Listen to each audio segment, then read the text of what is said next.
महाराष्ट्र विधानसभा speaker के फैसले को उद्धव ठाकरे ने लोकतंत्र की हत्या बता दिया। साथ ही स्पीकर पर सुप्रीम कोर्ट के फैसले का अपमान करने का भी आरोप लगाया। इसके साथ ही उद्धव ठाकरे ने इस लड़ाई को आगे भी जारी रखने का ऐलान किया। उन्होंने कहा कि उन्हें सुप्रीम कोर्ट पर पूरा भरोसा है, जनता को साथ लेकर इस लड़ाई को लड़ेंगे। तो उद्धव ठाकरे को जाहिर तौर पर क्योंकि झटका लगा है तो उनकी नाराजगी जाहिर है और अब उनके पास में सुप्रीम कोर्ट का रास्ता बचता है। तो वो ये कह रहे हैं कि जो किया गया स्पीकर की ओर से वो निश्चित तौर पर गलत है और अब हम जो है सर्वोच्च अदालत के पास जाएंगे और इस पूरे मामले को लेकर जाएंगे।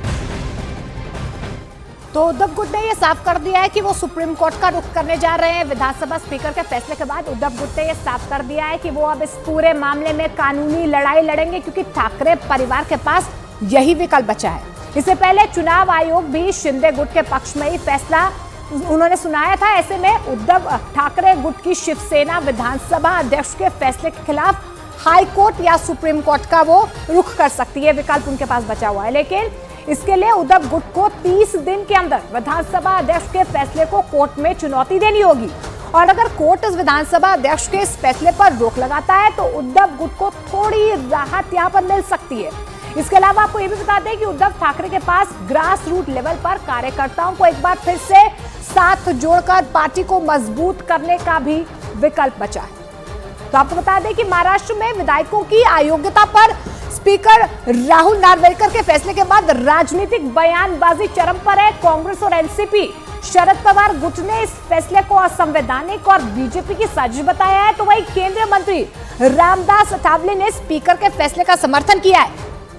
सुनिए, जो आज निर्णय हुआ है वो संवैधानिक आधार पर नहीं है, ये हमारा मत है और पूरे राज्य और देश की जनता का भी मत है और ये सोची समझी चाल है और ये बीजेपी को इसके परिणाम महाराष्ट्र में और देश में भुगतना पड़ेगा। एक तो मैं बिल्कुल ही सरप्राइज नहीं हूँ।